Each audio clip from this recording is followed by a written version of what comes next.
Kolegos ir kolegės, džiaugiuosi galėdama pasveikinti organizatorių vardu šiandienos konferencijoje. Dear guests, we welcome you to Sociological Conference, and we would like to start with sound check, just to make sure that the translators who are helping us in the opening session can reach you. So those who have headphones, it's enough just to turn them on. I don't see many of you here.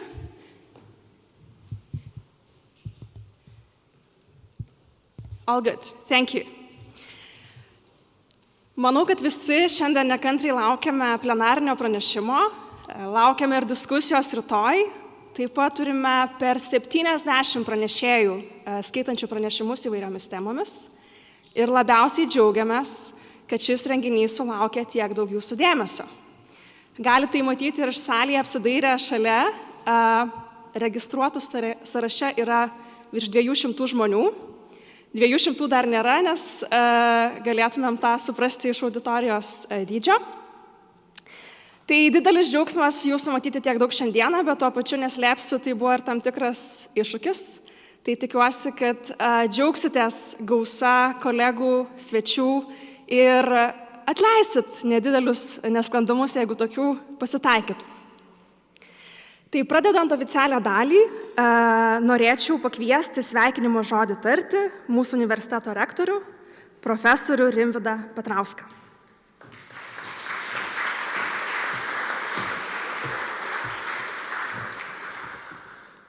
Gerbiamas sociologų draugijos vadovė, Tarptautinės, mili kolegos, kolegės čia susirinkę, iš tiesų smagu sveikinti šitą konferenciją, nes sociologija priklauso tai mokslų grupiai, kurios tradiciją Lietuvoje teko kurti 900 metais, nors čia dabar girdėjau, kad 89 atsirado pirmosios programos, bet aišku, kad yra su kartu su nepriklausomybė atsiradusi nauja mokslo kryptis ir kryptis, kuri labai greitai įsitvirtino, tiesą pasakius, Lietuvoje. Kryptis, kurios studijos šiuo metu apima labai platų problemų lauką, nuo istorinės sociologijos iki demografinių tyrimų ir kriminalistikos, ir visa tai yra jūsų nuoseklaus darbo pasekmė. Tai, kad šitas suvažiavimas yra 16. Pavyzdžiui, mes istorikai ten vargiai 4 esame surengę turbūt per visą šitą laikotarpį. Tai visų pirma liudija 2 dalykus. Viena vertus liudija sėkmingą mokslo raidą, kita vertus neblėstant entuziazmą. Vis dėlto susitikti, kasmet susitikti ir kolegų rate apsvarstyti naujausių tyrimų problemas. Aš pats prisimindamas savo studijas, kaip tik 90-ųjų metų Vilniaus universitete, tikrai negaliu prisiminti 2 žmonių, kuriuos ir čia šiandien matau. Tai yra profesorius Zenono Norkaus ir Arūno Paviliūno, kurių kursas tuo metu nors vadinosi dar labai tradiciškai istorijos filosofija, man atrodo, bet iš esmės buvo labai jau nemaža dalimi prisodrintas istorinės sociologijos turinio. Ir toliau su nemažai tikrai sociologas ir vėliau labai konstruktyviai dirbęs įvairiose grupėse, ekspertų grupėse, darbinėse grupėse ir taip toliau. Ir visi mes žinome, kad tiek 20 amžius, gal ir 21 amžiaus pradžia, čia gal sunkiau dar pasakyti, sociologija tikrai darė didžiulį įtaką įvairiems mokslams, Makso Weberio, Emilio Durkheimo, ar vėliau jau Piero Bourdieu ar Peterio Bergerio kategorijos ar modeliai tikrai atrandami įvairių krypčių autorių darbuose. Ir toks vienas pavyzdys mano tikrai labai gerbiamo profesorius iš dalies, net šiek tiek neakivaizdžiai akademinio mokytojo vokiečių medievisto Wernerio Paravičinio vienas straipsnis, kurį galima skaityti ir lietuviškai, vadinasi Prasmingas švaistymas. Žygiai Prūsiją ir Lietuvą, Piero Bourdieu kapitalo teorijos požiūriu. Žodžiu, bet toks klasikinis medievistinis darbas yra, iš esmės sukonstruotas sociologinių kategorijų ir modelių rėmuose. Tačiau nemažiau svarbu ir tai, kad sociologai visame pasaulyje ir Lietuvoje aktyviai dalyvauja ne tik mokslinėme diskurse, bet ir viešose diskusijose, išsakydami savo ekspertinę nuomonę, siūlydami sprendimus.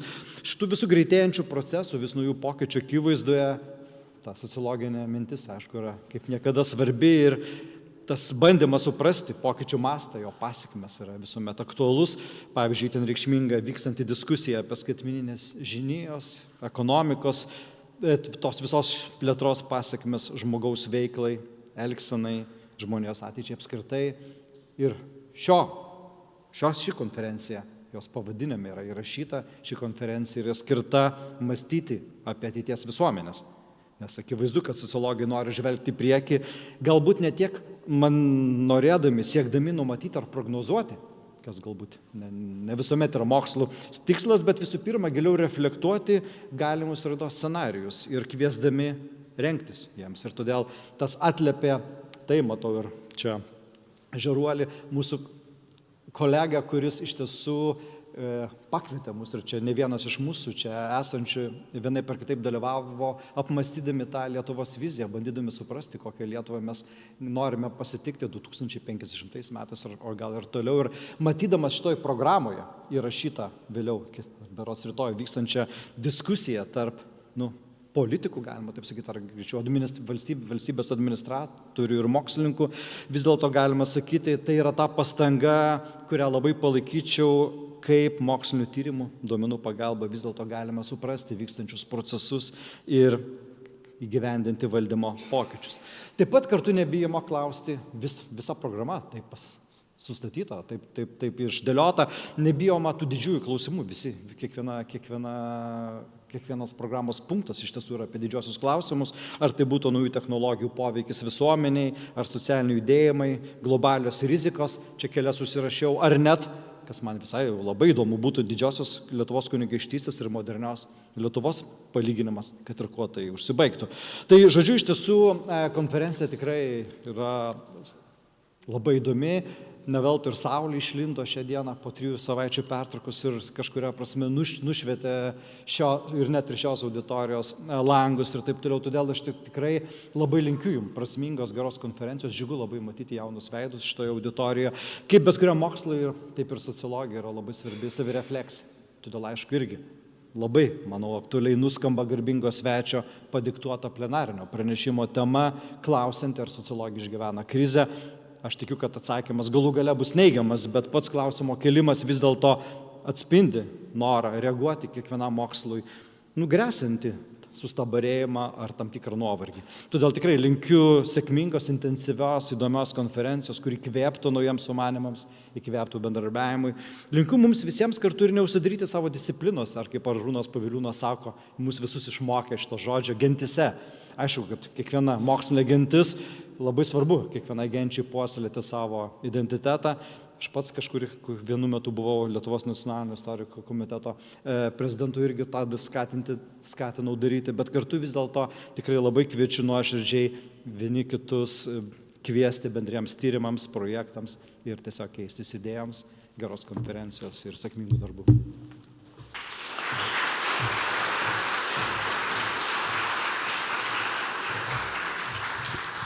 Dėkojame rektoriui už palinkėjimus ir sveikinimus.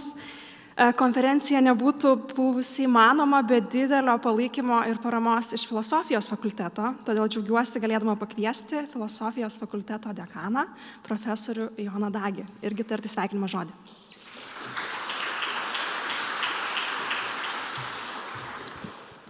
Labadiena, gerbiamas rektoriau, gerbiami svečiai, kolegos. Filosofijos fakultetas Vilniaus universitete šiemet gyvena ypatingus metus, nes mes švenčiame ir švęsime turbūt iki pat akademinių metų pabaigos 35 metus šito fakulteto atkūrimo Vilniaus universitete. Ir tą progą esu jau ne kartą minėjęs, bet manau, kad auditorijos jis keičiasi ir be to nuolat pakartoti mūsų vertybinius tokius orientyrus yra verta ir niekada to nebus per daug. Per tuos 35 metus įvyko daug dalykų, bet mes tą skaičių laikome labai simbolišku ir tie metai mums yra svarbus dėl to, kad fakultetas universitete buvo atkurtas kaip tik tais pačiais metais, kai per Lietuvą, Latviją ir Estiją nuvilnijo Baltijos kelias, kai prasidėjo daug įvairių procesų, atvėrusių akademinį pasaulį, kurio, tiesą sakant, mažai kas net ir įsivaizdavo. Manau, kad per tos 50 metų buvo labai smarkiai ribojami visuomenės mokslai ir humanitarika, ir socialiniai mokslai Lietuvoje buvo sunkiai, bent jau viešumoje, prieinami tokiu pavydalu, kokiu jie buvo plėtojami Europoje. Tai vienas iš dalykų, kurie įvyko tais 89 metais atkuriant Filosofijos fakultetą, tai buvo sociologijos studijų atsiradimas Vilniaus universitete.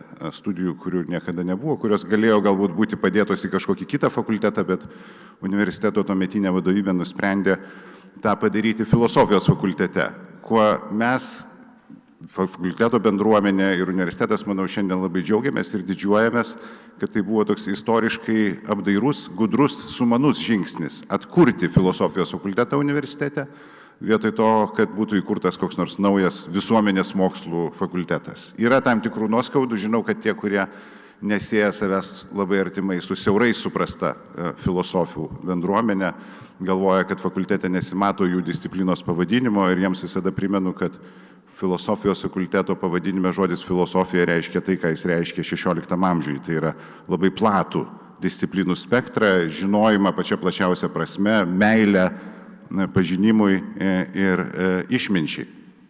Ir šia prasme fakultetas mūsų, būdamas toks daugiadalykinis, daugiadisciplinis, jisai turi tam tikrų panašumų. Kažkoks čia sutapimas turbūt yra su to, kad ta sociologija atsiranda ir bendruomenė pradeda augti nuo 89 metų ir mes turime bendrumo, vertybinio, dvasinio bendrumo. Aš labai džiaugiuosi matydamas šitoj programui ir šitoj bendruomeniai platų spektrą ir neužsidarimą, kaip rektorius linkėjo, tai manau, kad čia tik ne tai, kad neužsidaryti, bet palaikyti tą atvirumą, disciplininį atvirumą, daugiadalykiškumą, laisvumą, klausimų kelimo ir jų sprendimo, būnant šalia su kitomis disciplinomis, kurios irgi šiek tiek, kartais gal vieną koją, kartais vienu kojos pirštu ar panašiai įlipa į sociologų saugomą teritoriją, kartais leidžia sociologams kažkur tai tvirčiau atsistoti ant kažkokio senesnio galbūt pamato, tokio kaip filosofija ar kas nors panašaus. Tai tuo mes labai džiaugiamės, labai džiaugiuosi ir tuo, kad šita konferencija tikrai nėra uždara ne tik tai siauros vienos akademinės disciplinos prasme, bet nėra uždara ir apskritai akademinė prasme, kad mes čia turime ir tokį išėjimą ir bendravimą su politiniu, reiškia, ir visuomeniai svarbių sprendimų priėmimo institucijų atstovais ir tikiuosi, kad tas irgi tęsis toliau. Tai labai džiaugiuosi, kad filosofijos fakultetas turi galimybę dalyvauti sociologų bendruomenės, štai jau turbūt, sakytume, naujos generacijos, antros kartos kažkokios tai kūrime ir visada esate laukiami čia filosofijos fakultete, linkiu jums gerų ir produktyvių 2 dienų.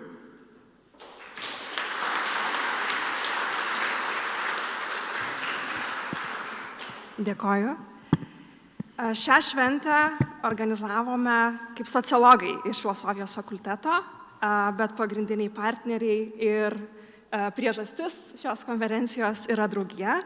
Tad žodį norėčiau perleisti Lietuvos sociologų draugijos prezidentei Dianai Janušauskienei ir sveikinimui.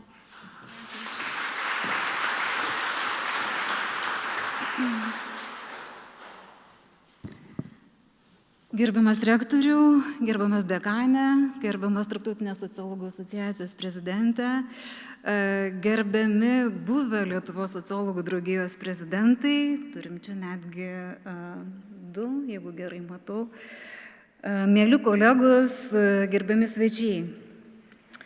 Sveikinu mus visus susirinkus į jau 16 Lietuvos sociologų draugijos konferenciją ir šiemet jinai vyksta čia Vilniaus universitete, filosofijos fakultete.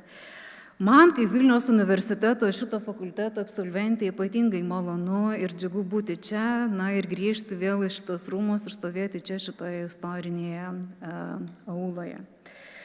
Džiaugiuosi, kad šiemet šita 16 konferencija susilaukė nepaprastai didelio dalyvių skaičius ir man atrodo, tai yra didžiausias dalyvių skaičius nuo tada, kai šitos konferencijos buvo pradėtos rengti, tai yra mes turim apie 200 dalyvių. Tai yra nepaprastai didelis pasiekimas tiek Lietuvos sociologų draugijai, tiek organizatoriams Vilniaus universitetų. Tai ačiū Jums visiems už palaikymą, ačiū Jums visiems, kad dalyvaujat ir ačiū visiems už šitą santarvę, kurioje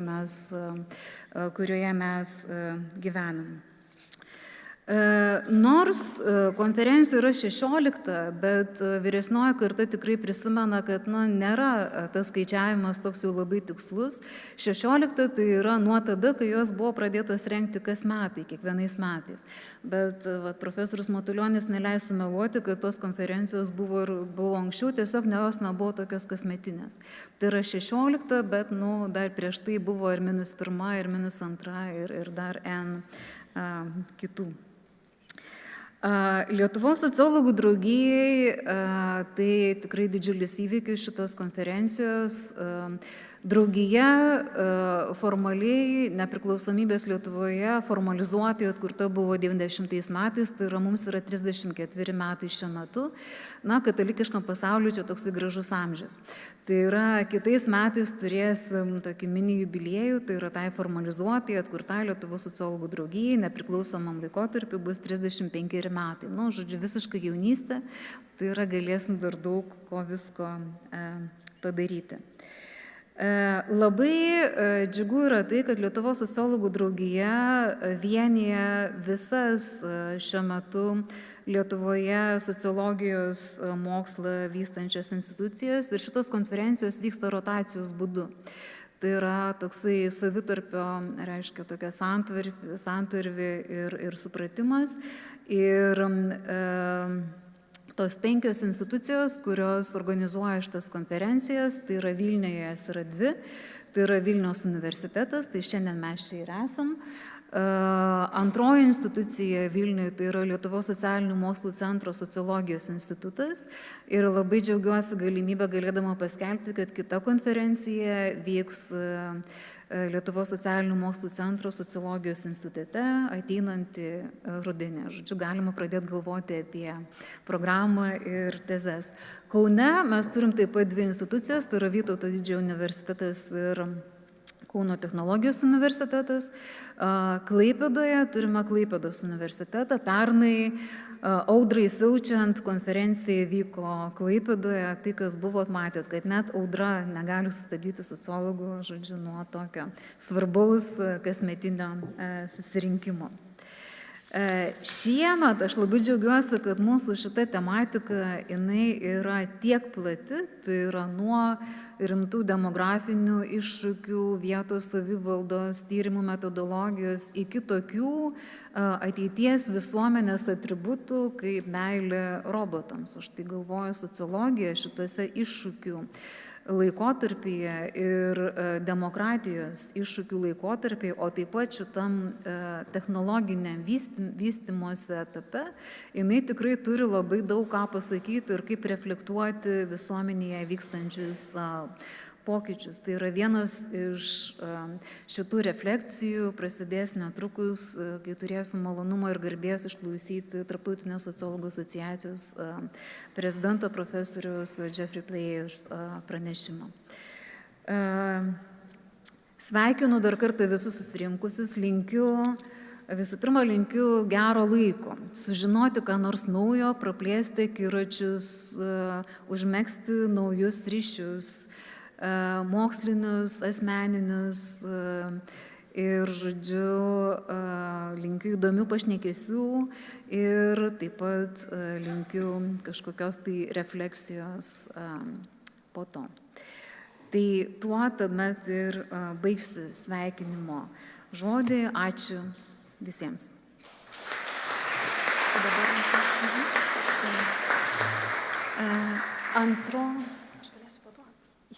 Antroji mūsų šito oficialaus atidarymo dalis tai yra tradiciniai Lietuvos sociologų draugijos apdovanojimai. Lietuvos sociologų draugija kasmet teikia apdovanojimus. Na ir šiemet jų turėsime ne vieną ir ne 2. Ir norėčiau pradėti nuo svarbiausių Lietuvos sociologų draugijos apdovanojimo, tai yra apdovanojimas už gyvenimo nuopelnus. Man labai malonu paskelbti, kad šiemet Lietuvos sociologų draugijos apdovanojimas už gyvenimo nuopelnus yra skirtas docentei daktariai Rasai Ališauskienei.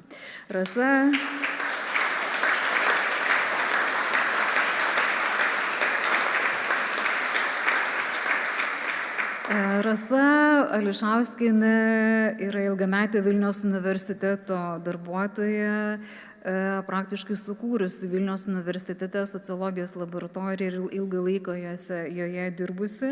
Šita laboratorija buvo įkurta 1987 metais, tai yra dar prieš atkuriant Filosofijos fakultetą ir prieš atkuriant Lietuvos nepriklausomybę. Taip pat Rasa yra ypatingas atvejis Lietuvos sociologijoje, kadangi yra apjungiami 2 dalykai, tai yra mokslas, na ir praktika, nes profesorė Ališauskienė yra ilgametė Baltijos tyrimų generalinė direktorė ir tikriausiai viešoje erdvėje, na, tikriausiai visuomenė ją pažįsta daugiau kaip tyrėja, nei, reiškia, tą aspektą mini, kurį žinome čia mes. Užsiima pilietinės visuomenės, vertybių, žiniasklaidos ir reklamos tyrimais. Taip pat yra labai svarbi viešosios sociologijos asmuo čia Lietuvoje. Labai džiaugiuosi ir sveikinu Rasą.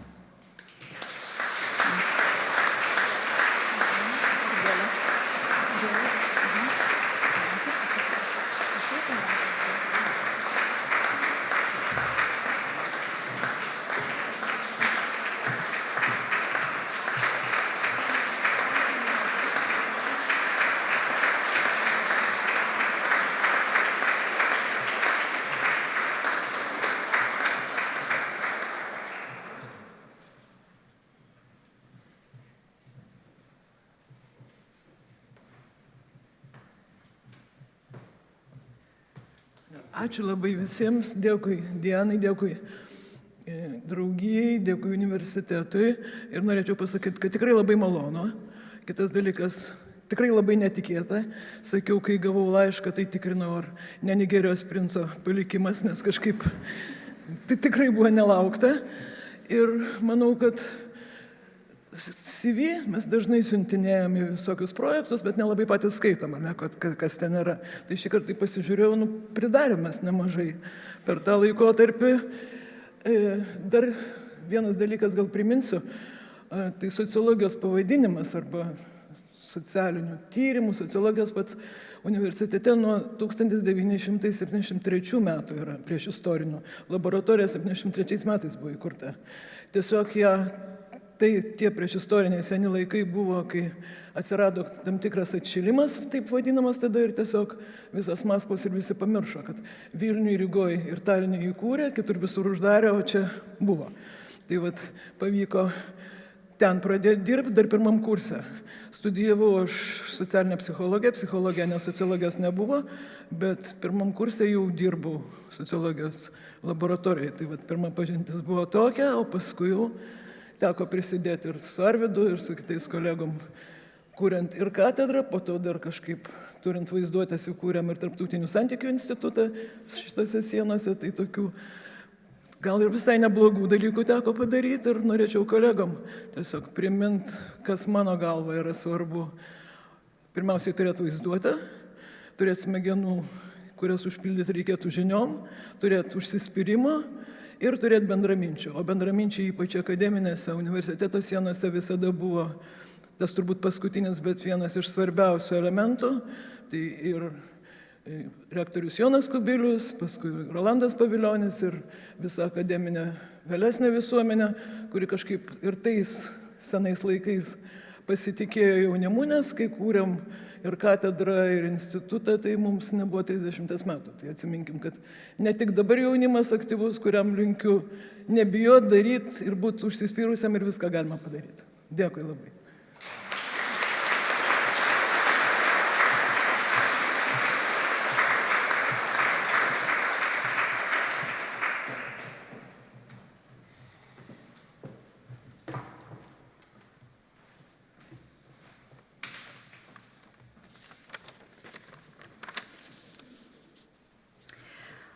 Antras jau tradicija tapęs apdovanojimas, kuris yra jungtinis Lietuvos sociologų draugijos ir Lidatos archyvo apdovanojimas. Šiemet yra skiriamas profesoriai daktarai Eglei Butkevičienei. Ir apdovanojimas jisai skamba taip: profesoriaus Juozo Leonavičiaus vardo apdovanojimas už šį indėlį į Lietuvos mokslo duomenynų vystymą, kuriant ir atveriant Tarptautinės socialinio tyrimo programos Lietuvos duomenis. Tai sveikinu Eglę.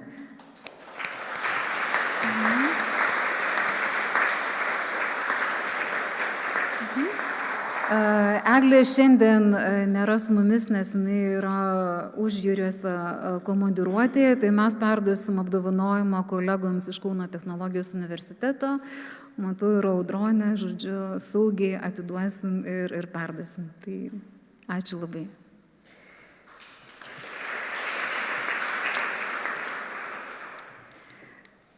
Dar vienas apdovanojimas, kuris taip pat yra tapęs jau tradicija, įsikurtas yra prieš porą metų. Tai yra Lietuvos sociologų draugijos apdovanojimas už sociologijos mokslo žinių viešinimą žiniasklaidoje. Tai šiemet man labai džiugu yra paskelbti, kad šiemetinis apdovanojimas yra skiriamas NARA žurnalistų kolektyvui.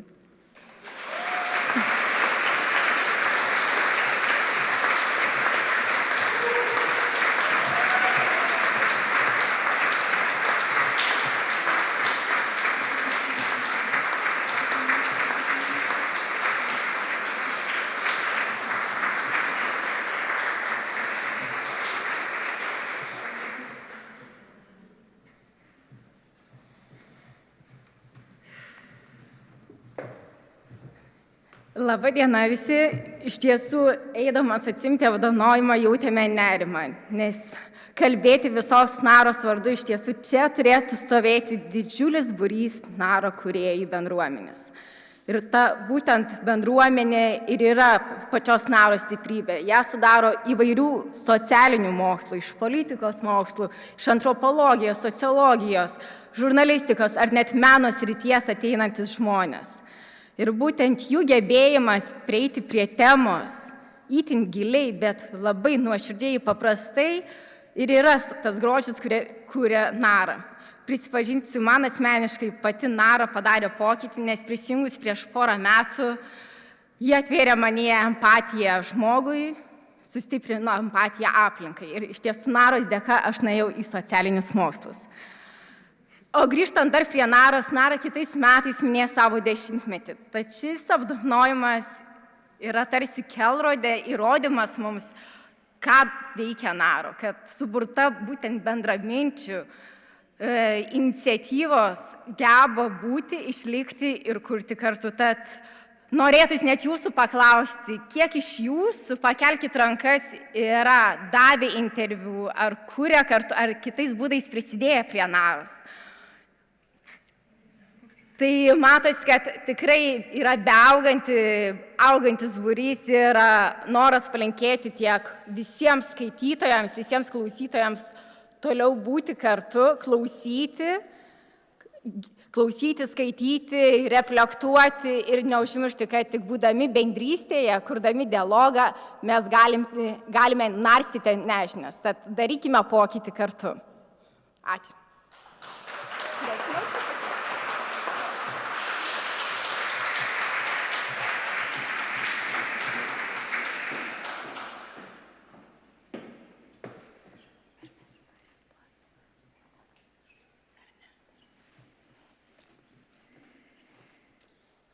Dar vienas visiškai tradicinis kasmetinis apdovanojimas, kurį teikia Lietuvos sociologų draugija, tai yra apdovanojimas už geriausią Lietuvos sociologijos magistro darbą šiais metais. Tai yra šiemet buvo sudaryta garbingoji komisija, kuri atrinko ir vertino šių metų Lietuvos sociologijos magistrinius darbus ir apdovanojimą paskelbs ir įteiks šios komisijos vadovė, Lietuvos sociologų draugijos valdybos narė, daktarė Giedrė Pleyers.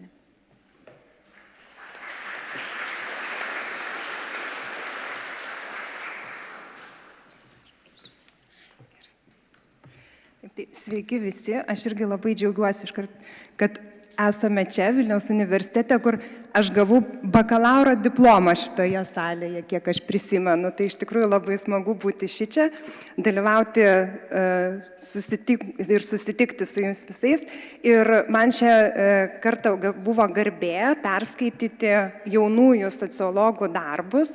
Ir iš tikrųjų mes komisijoje turėjome, sakyčiau, netgi ir malonumą skaityti įvairius darbus jaunųjų kolegų ir vėliau turėjome diskusijas, kalbėjomės, vertinome ir nusprendėme, kad šiais metais mes apdovanosime ne vieną, o 2 darbus, nes mums pasirodė, kad skirtingi darbai turėjo skirtingus aspektus, kurie yra pagirtini, kurie yra įdomus, kurie yra svarbus apskritai atliekant mokslinius darbus. Tai pirmas apdovanojimas už geriausią Lietuvos sociologijos magistro darbą yra įteikiamas Vilniaus universiteto sociologijos studijų absolventui Ivan Trunov už temos aktualumą ir analitinius gebėjimus. Darbo tema Lietuvos gyventojų imlumo kraštutinio dešiniojo populizmo diskursui potencialas, darbo vadovė docentė daktarė Rūta Žiliukaitė.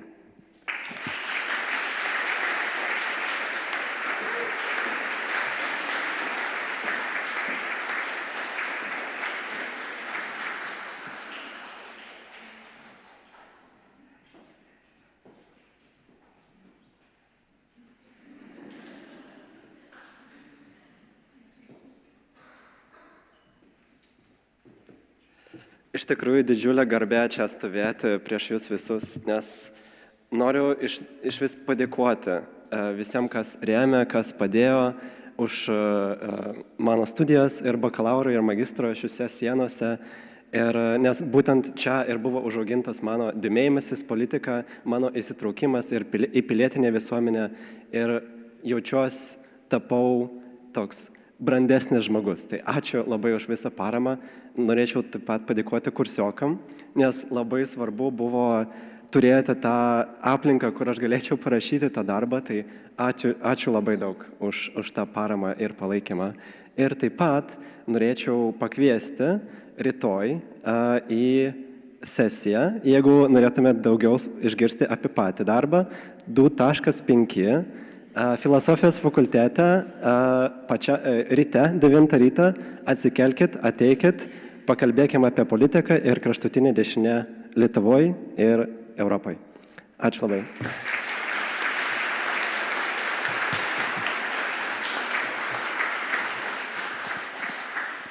Taip, o kitą apdovanojimą už geriausią Lietuvos sociologijos magistro darbą, už temos ir įžvalgų originalumą, teikiame Vytauto Didžiojo universiteto socialinės antropologijos studijų absolventei Katrai Lungytei. Darbo tema – moterų ratai, įsigalinimas, simbolinė praktikos ir socialinis poveikis. Darbo vadovas daktaras Eugenijus Liutkevičius.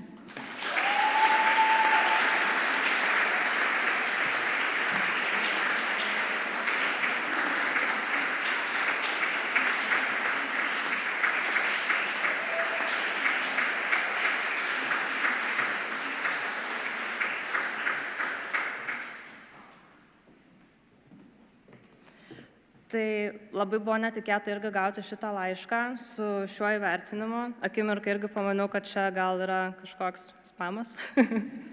Tiesą sakant, ir iš tikrųjų labiausiai norėčiau padėkoti savo universiteto bendruomeniai, savo darbo vadovai, nes iš tiesų jo įsitraukimas labai padėjo man savo minčių chaosą sudėti ir sustruktūrizuoti šį magistro darbą.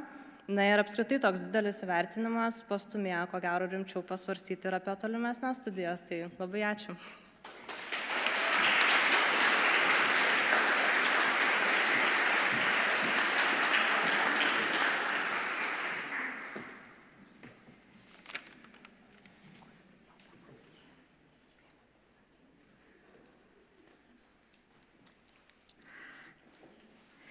Na ir tai nėra paskutinis apdovanojimas, turim dar vieną labai reikšmingą, ganėtinai naują apdovanojimą. Tai yra apdovanojimas už skaitomiausią Lietuvos sociologijos žurnalų straipsnį išleistą praeitais kalendoriniais metais. Tai šiemet mes teikiam apdovanojimą už skaitomiausią Lietuvos sociologijos žurnalų straipsnį išleistą 2023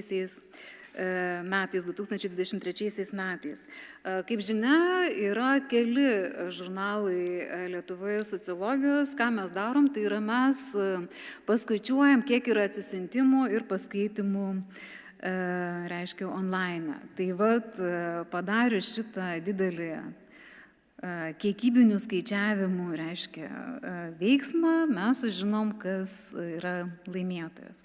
Tai man didelis malonumas yra šiemet paskelbti, kad šis prizas šiemet atitenka Vilniaus universiteto filosofijos fakulteto kolegoms, docentai daktariai Aušrai Pocieniai, docentai daktarai Jolantai Leknevičieniai ir Vaidui Kalpokui už straipsnį Jaunuolių delikventinis elgesys Lietuvoje, ką atskleidžia naujas delikvencijos ir viktimizacijos tyrimas. Straipsnis yra publikuotas žurnale Filosofijos sociologija 34,4 priede numeryje, tai puslapiuose 37-48. Tai žodžiu, norint dar labiau padidinti skaitomumą, tai siūlau grįžus paskaityti šitą straipsnį. Tai sveikinu kolegas ir kviečiu.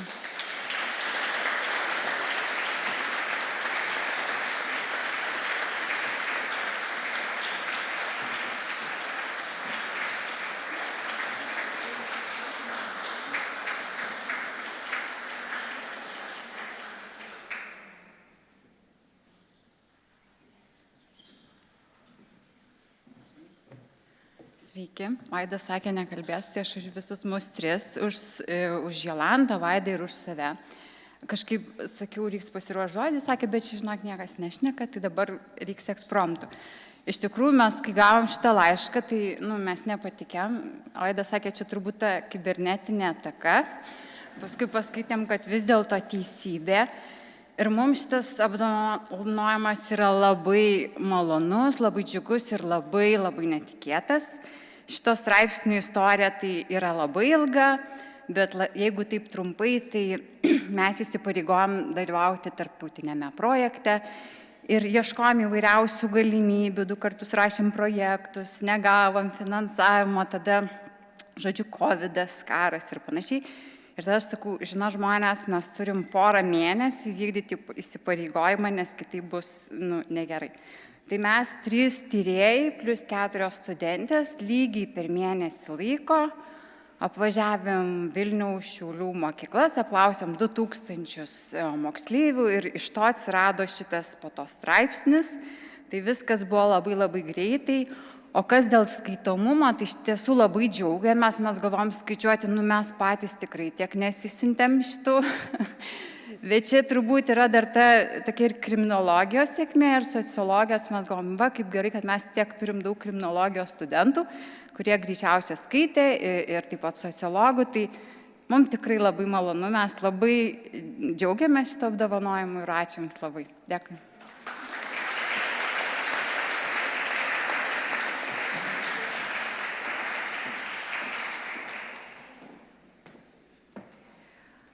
Tai su šiuo apdovanojimu mes baigiam apdovanojimų ceremoniją ir aš tada perduodu žodį koncertmeisteriai, pagrindiniai šios konferencijos.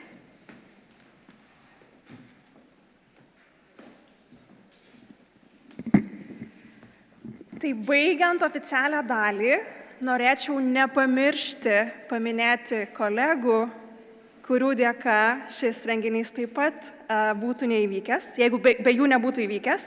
Tai pirmiausia, nepaslaptis, kad prieš metus Klaipėdoj siaučiant tai audrai kažkas turėjo pasakyti, taip, mes organizuosim konferenciją Vilniui. Ir tai buvo ankstesnės katedros vedėjas profesorius Zenonas Norkus, atsimenu tą pokalbį prie pietų stalo, kaip mes organizuosim. Konferencijos organizaciniam komitetui vadovavo profesorius Arūnas Paviliūnas. Ir mūsų visų 3 vardų norėčiau padėkoti kolegoms ir kolegėms, ypatingai Mildai, Doviliai, Daliai. Tikrai nebūtų nei gražaus renginio, nei komunikacijos, nei tiek abstraktų. Ačiū už pagalbą Sandrai, Gabijai, Kotrynai, Titui Gabrieliui, Daumantui, Tadui, Matui, Kestučiui, Vakariai, Godai Marijai, Rimai ir galbūt dar kažką pamiršau paminėti. Ypatingas ačiū Filosofijos fakulteto projektų skyriaus vadoviai Vidui Jakutieniai. Tie 200 dalyvių, kuriuos suskaičiavom antradienio rytą, mus išgąsdino ir jeigu ne Vida, be jūsų niekaip, man atrodo, nebūtumėm apsisukę. Ačiū kolegoms, sutikusiems imti moderatorių vaidmens, vertėjoms, leidusiems peržengti kalbos barjerą. Tai kviečiu visus padėkoti plojimams organizatoriams.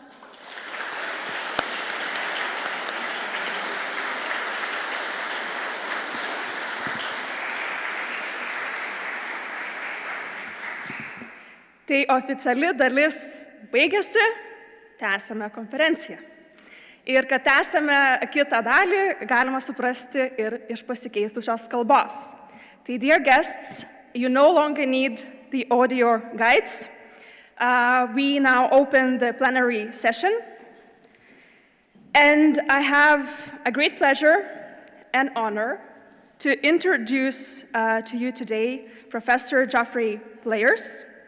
He is the president of International Sociological Association at the moment, and for 3 more years, if I'm counting well. He is a professor of sociology at an institution in Belgium, Université Catholique de Louvain. He is a chair of the research group Social Movements in the Global Age and senior research fellow at the Belgian Fund for Scientific Research. The president of Lithuanian Sociological Association helped counting the number of books and impressive publications. So 11 edited books, 3 books as a single author, and over 130 articles in index peer-reviewed journals. So there are a lot of publications that we could read. Professor Geoffrey Pleyers is also a public sociologist, a passionate researcher and global scholar, who came to this conference directly from Japan. So yesterday was the readjustment time, and Japan Sociological Association is celebrating their 100th anniversary. He kindly accepted invitation of Lithuanian Sociological Association to give a keynote speech, Is Sociology in Crisis? So the floor is yours, and I'll try to help you with the slides.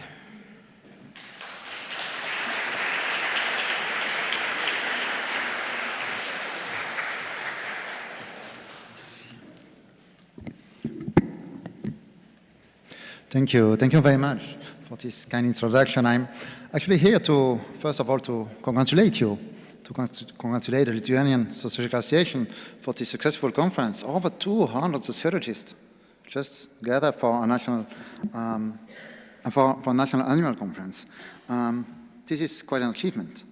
And I have to say that we know in the ISA that there is no national association without a lot of dedication and hard work.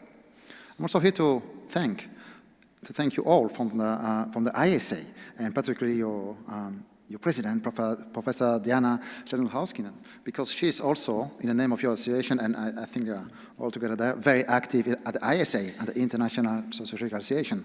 We count on 85 national associations, but not all are as active as the Lithuanian ones. And I thank you very much for that, because there is no ISA without sociologists from all over the world. In addition, I should also thank you for a very timely and exciting topic for this conference: global challenges and future societies. And this is definitely, I'm convinced, that it is a crucial time to maintain global sociology and to keep focusing on, to keep researching global challenges in this time. But at the same time, what do we mean by global? And how the transformations of the meanings of the global has transformed sociology is a crucial topic for our reflection. And actually, I would carry on the previous panel.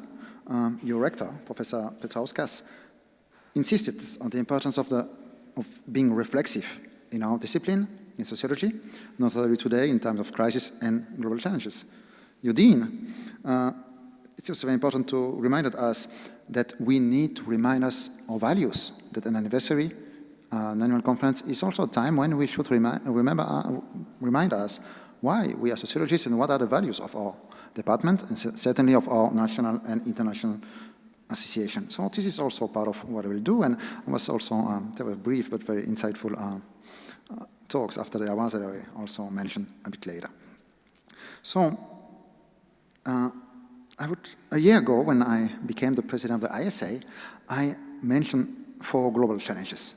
And not only the challenges as such, but also the way they transform sociology. 4 obvious challenges.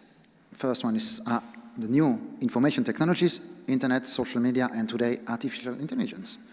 The world is changing, but it has also huge impact on sociology. The way we do sociology is very different today. And if we compare it with the 1990s, where global sociology also dealt with the early internet, and then in the 2000s, social media, well, today we have a very different perception of it. We have very different analysis. When I was a master's degree student, and a bit later, the idea was that the internet would spread democracy all over the world. It would spread freedom, analysis. Today, when we think about social media and internet, we think about Donald Trump, we think about authoritarian regimes who control the citizens, all the opposite. So from what we thought about our globalities in the late 1990s, and today, just in terms of social media and the internet is totally different, and what will come with artificial intelligence. The second transformation of what we meant by the global in the late 20th century is that we believe, as I said, that globalization, market, civil society, and information would globalize democracy. And of course, this country is a good example.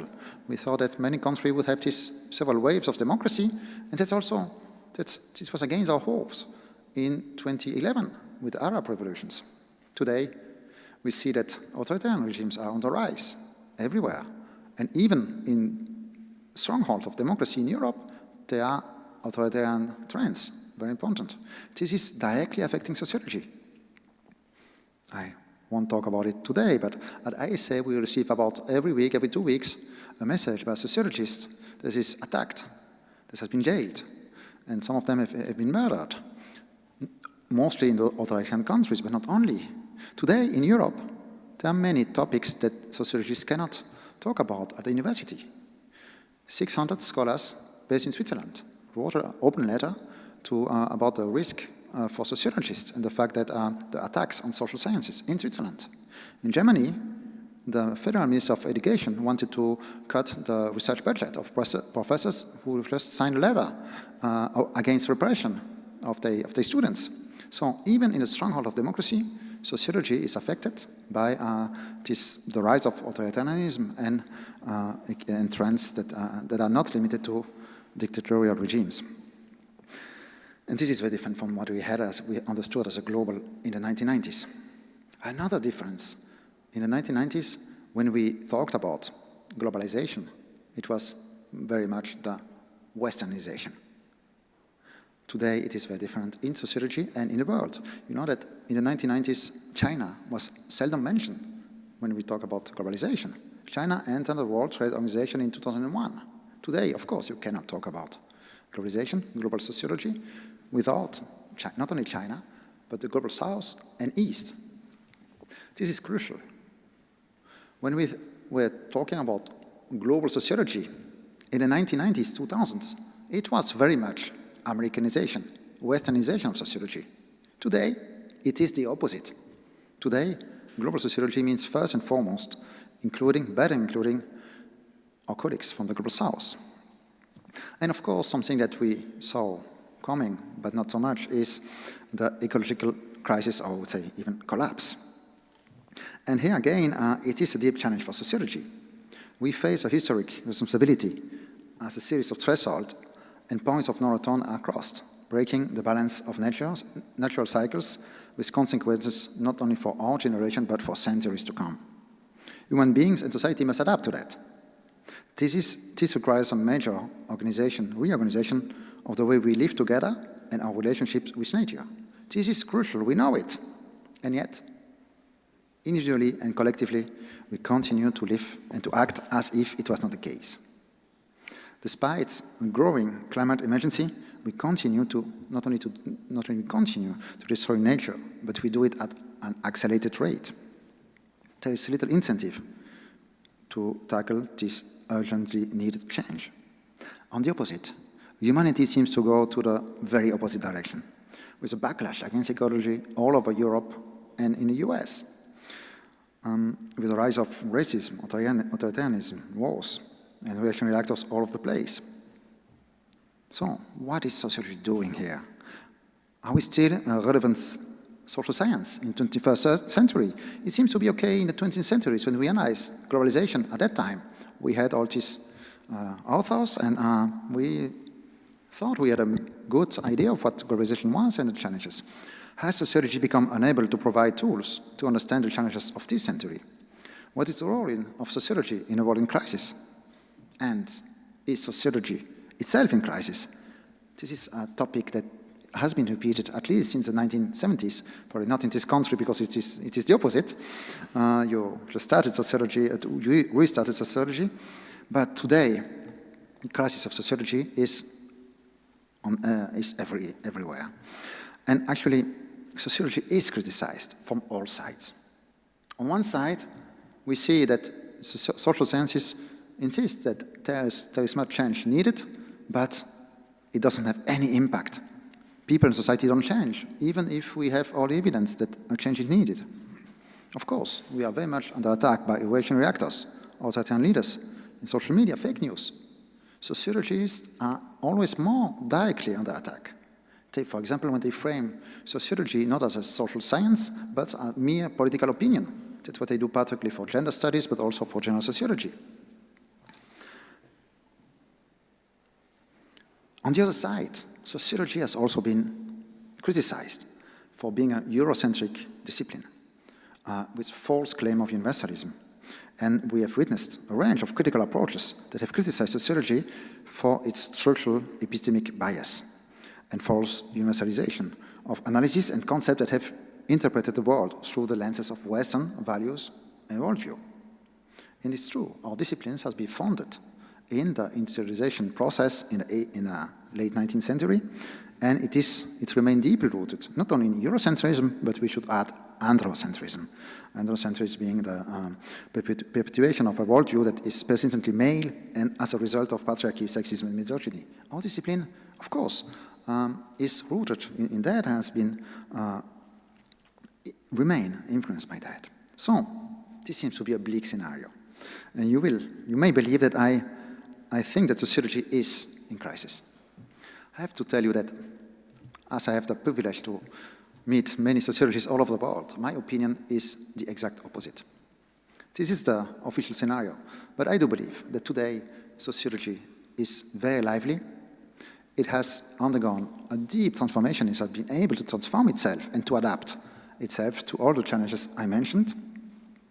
And in summary, what I would like to tell you in the remaining time is that even if you may not see it on X, Twitter today, these days, sociology is a very lively discipline that has adapted itself I think, in an unprecedented way since the 19th century, probably. And we have built new tools to tackle the challenges of our time. I will mention it briefly on two of the topics I mentioned. The first one, that has become again a core issue with the re-election of Donald Trump. We can't believe it. We think that we are not prepared to see that. We haven't, today, any public opinion seems to be as worse as the argument, the resulting from years-long research. Fake news or solid data seems to be all the same in this kind of strange public space we have today. And we see everywhere, especially after the pandemic, distrust of science, especially of social sciences. I already mentioned it.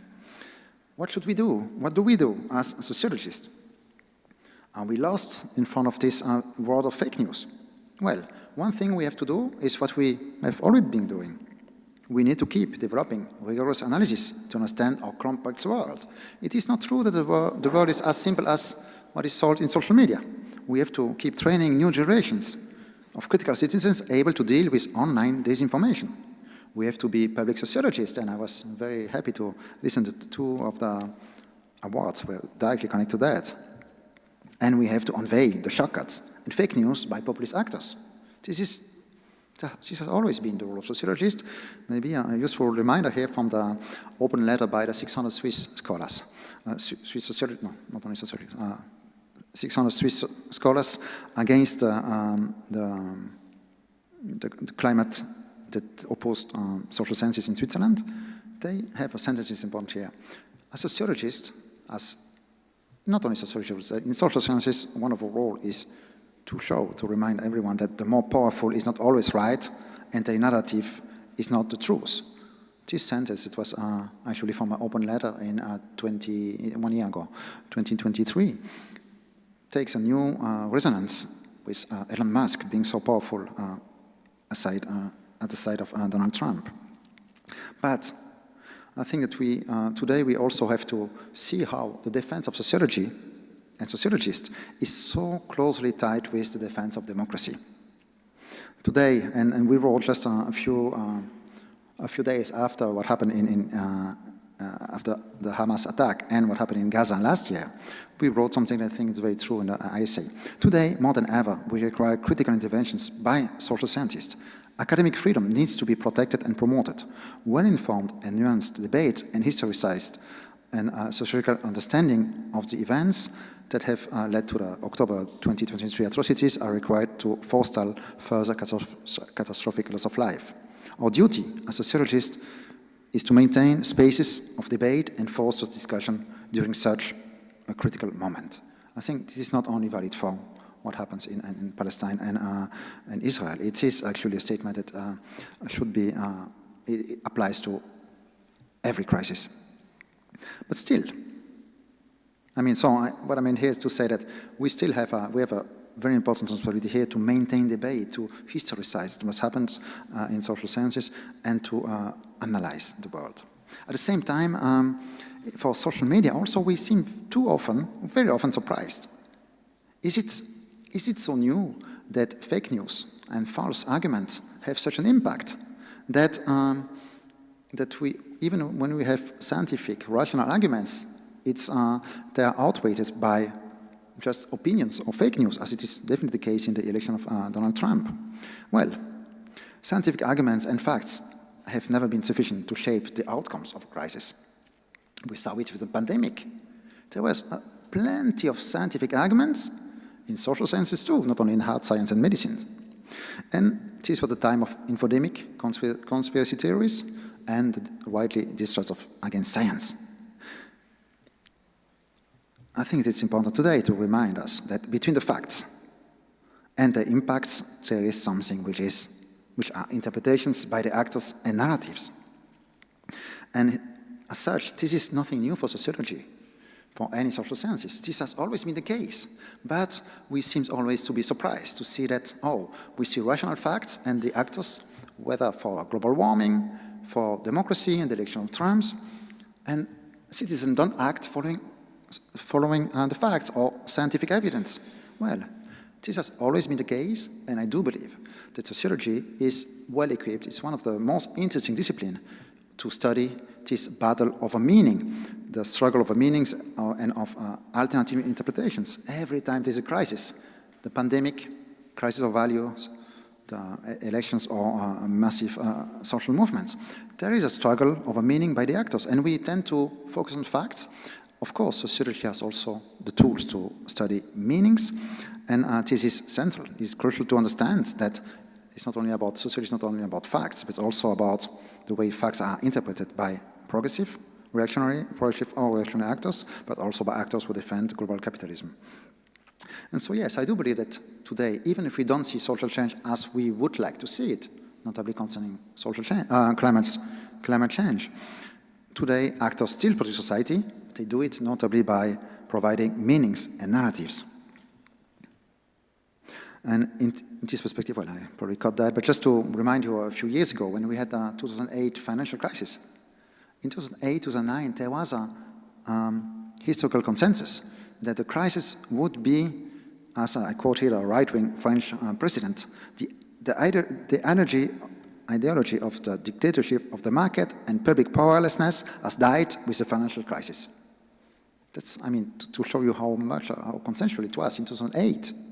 A few years ago, they reframed this crisis as blaming public debt and not finance. And this led to austerity measures in Europe. I developed it in a book just to show that even the fact is something, but the impact is very much mediated by the interpretation and the narratives. So sometimes we believe this is something outside of us, but of course, in science, in social sciences, it's also very true, and that's nothing new. French sociologists explained after studying economics that the truth of economic theories has more to do with their capacity to forge a provisional consensus than with their always highly debatable scientific validity. So even in science, of course, the narrative, the consensus, forging consensus is important too. And I believe once more that sociology is very well equipped to analyze this struggle over meanings and narrative, which is central. So this was the first part of sociology, some challenges on sociology today. I'd like to come back to the world in crisis, to take the second argument. Well, I don't have to list all the crises here. You're probably you're all aware that we are in crisis today. I have to confess that ever since I was born, everyone talks about the world in crisis. Throughout my primary school, all the time, I only heard about the crisis. This is the case at least in Western Europe. It may be different here. But so we always have been in crisis. And here it's useful to take an old text by Niklas Luhmann. He says, this alarming use of an alarming terminology coincides with an incapacity of our world society to observe and to describe itself. So, if we use crisis all the time, is it because we are just unable to interpret our world? That's what Niklas Luhmann suggests. And once again, I go back to the question, is sociology in crisis? Have we lost our capacity to analyze society and its challenges in the 21st century? As I said, definitely not. I think this is, and this will be my main argument, an extraordinary time for sociology. We have witnessed, since the beginning of the century, a renewal of sociology that is unprecedented, at least in the, I would say, for a long time, for several decades. At the beginning of my talk, I explained you sociology that seemed to be very well equipped to understand globalization or globality in the last decade of the 20th century. But today, we also see all the shortcomings of this globalization of the 1990s. We see at that time, as I said, globalization was seen as an expansion of the West, very often forgetting people from the global South and from different regions of the world. At the time, globalization was seen as a world in expansion. Today, the main challenge is how do we live together on a limited planet? We moved from a globalization to a westernization to including the global South. We moved from a globalization that was understood as expansion of the world to a limited planet. So this is a very different perspective, and sociology has transformed itself, I think, as a result of 4 different phenomena.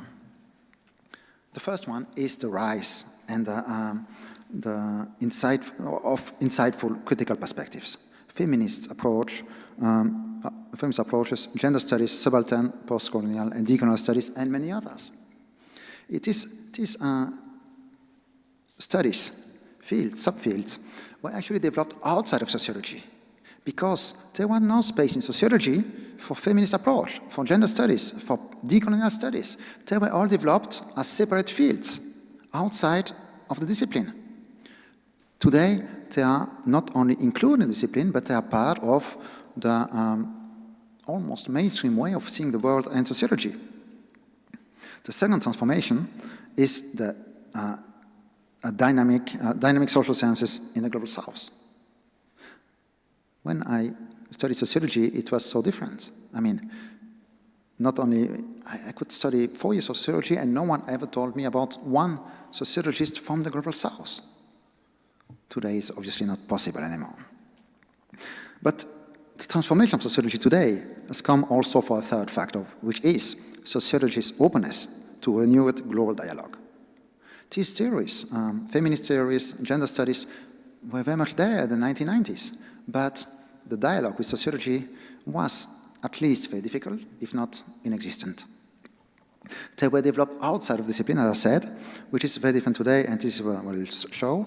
And I think that there's a fourth underlying factor here that we saw very much today, which is a stronger presence of women among researchers in sociology. This is also very different from the 1990s. And I think that this is not, it is not casual to have seen that most of the awards were actually today were awarded to women sociologists. You are very fortunate to have Dean and president of the association was women. It is the same in ISA and everywhere. This was not the case 25 years ago, not at such scale. And I do believe that this has brought not only different people who do sociology, but also different ways of doing sociology.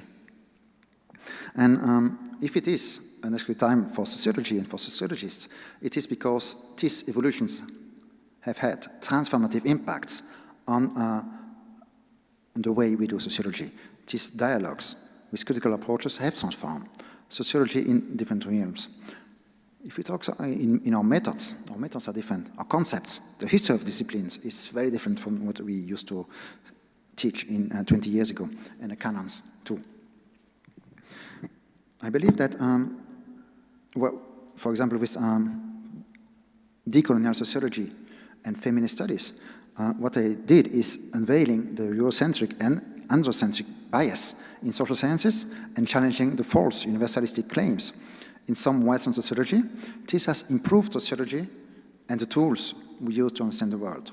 We have today more robust concepts.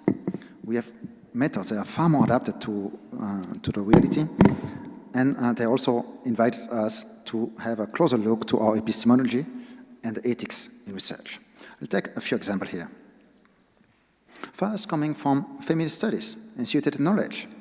Donna Haraway wrote this important text in 1988, but it took us 20 years to make it, or 25 years to have it in mainstream sociology. In this text, she shows the limits and impossibility of objectivity, in part of social sciences at least, and especially the importance of positionality. Basically, the importance of situating yourself in your research. You're part of it. You have to situate yourself. You have to explain your relationship with the actors. And I do believe, most of us believe today, that to explain your position, your situation, to situate yourself in front of to make explicit your position with the actors is something that help us to do better sociology, but also more robust epistemology, because it's a different way of conducting fieldwork. And here I have to find back a quote I just took. So yes, and one of the recipients of the award explained us how important it is also empathy. Empathy is crucial in qualitative research. Today we can say it. When I was a PhD student, the most repeated advice I received was to be objective and to take distance from the actors. Today, it is normal to explain to students that empathy is important. To be affected is an important capacity for many sociologists, especially in qualitative sociology. And this is crucial.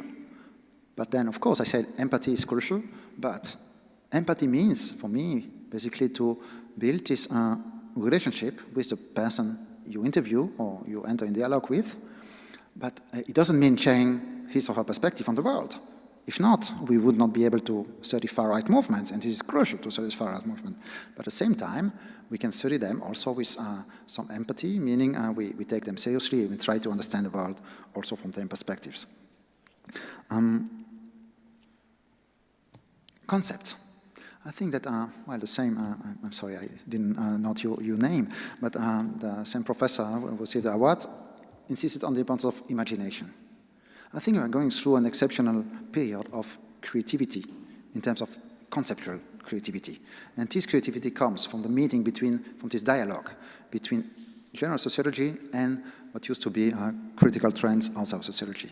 Concepts like intersectionality, as many other concepts. This is a concept that comes from outside of sociology by an American lawyer, an activist, a black woman.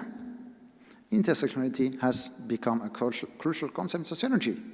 It was, for example, crucial to understand the pandemic and its impact. It was a very useful tool. And there are many concepts like that. Maybe more than bringing new concepts. In our time, what we do is to revisit the concept we have. Mostly Western biased concept. Concepts that have been created in the West and presented as universal, but they were not as universal. They were Eurocentric and most of the time androcentric. I would also say very focused on individuals. For example, I was just in Japan a few days ago. What is so interesting there is how a dialogue between Japanese sociology, and I think we could take the same for African sociology with the concept of Ubuntu, and Western and non-Western experiences and concept. One professor there, in one of his articles, he wondered why is social capital and not the concept they have in South Korea, China, and Japan, the universal sociological concept that describes social relations. Because in social capital, it's deeply, the concept of free market individuals are deeply rooted in the very concept. Well, if you take the Asian concept, I'm not an expert of this concept, or the Ubuntu from African tradition and sociologists, you see that the individual and the collective are very connected, which is actually very connected again with feminist perspective. I am because we are. So in this perspective, it is important to renew the concept in this dialogue between sociology and theories from different continents, from different experiences and different cultures. In the last few decades, we have transformed the meanings of some of our key concepts. Modernity, one of the key concepts of sociology. You cannot see modernity in the same way we used to define it 20 years ago. From Latin America, they showed us that coloniality and modernity are two sides of a single coin. Enrique Dussel is crucial here, that there is no modernity without coloniality. It's not that we had a great modernity and then we had to go and colonize people. No, it is one and the same thing. So they started, modernity starts for them in 1492, and not only in the industrial revolution. And I mean, this work by Enrique Dussel is just crucial to transform the way we conceive the world, and especially our time as in a global world. Likewise, the concept of care. If you take it from Latin America, you have a very different perspective where it is not so much individualized, for example, from the social movement, the Zapatista movement, indigenous movements, but also from women, from sociologists, feminist sociologists, not even feminists, some of them just women in sociology, explained during the pandemic how the very individual concept of care impedes us to take relevant measure in terms of social policy, and just to help people. And of course, there's a gender dimension of care. There's also a political and economic dimension of care. They connect it to a series of questions that were not so obvious if we limit our perspective on care to Western sociology. Likewise, in terms of concept and history, this idea of the European exceptionalism and the English Industrial Revolution. Today, sociologists like Gurmeet and Brahma in the UK, but many other in India, show us that there's not something like a European Enlightenment disconnected from the Arab world, for example, in terms of philosophy. There's not something like a European Industrial Revolution disconnected from coloniality. If you see all the fabrics in Manchester that we have in our books that are crucial in the Industrial Revolution, of course, most the cotton, the material was provided by India, and then it traveled to the UK. Maybe for a more crucial question today, ecological transition. Once you integrate the dialogue with the Global South, the perspective becomes very different. In the West, particularly in Europe and in the US, we have, in China, we have the idea that ecological transition is about energy transition and green energy. If you go to the Global South, they explain you that this will not solve the problem because this new green energy are not that green. It requires, for example, lithium and new forms of new mining in Latin America that totally destroys parts of nature. For them, they have developed in Latin America, notably, the concept of good life, or summa causa, to take the local language term. The idea of good life, as they say, we cannot solve the problems we have, global warming, without transforming our ontology, our connection with nature. And it requires not only less consumerism, but also a different way of connecting us with nature. This is something that has been developed by sociologists in Latin America in the past 2 or 3 decades, and has become more and more widespread in, notably in European social movements. For example, with this famous slogan, we are nature defending itself, because human being don't perceive themselves as separate from nature anymore. So these are some of the many examples of the way we have revisited concepts. So I know that some of you certainly think that this is a very normative project. It should have a place in sociology. Well, Ondine has reminded us of the importance of keeping our values in sociology, for sure. But I would say that it's much more than that. Of course, it is important to democratize sociology. In the ISA, we would like to have more sociologists from Africa. We want to have more women in all the positions, and definitely that's very important. Democratize sociology also means democratize the access to our journals. We do PhD laboratory and writing workshop everywhere in the Global South to have more authors from different parts of the world. Democratize sociology is important. But I would say that this kind of renewed global sociology is not so much about democratizing sociology. It is about a better sociology.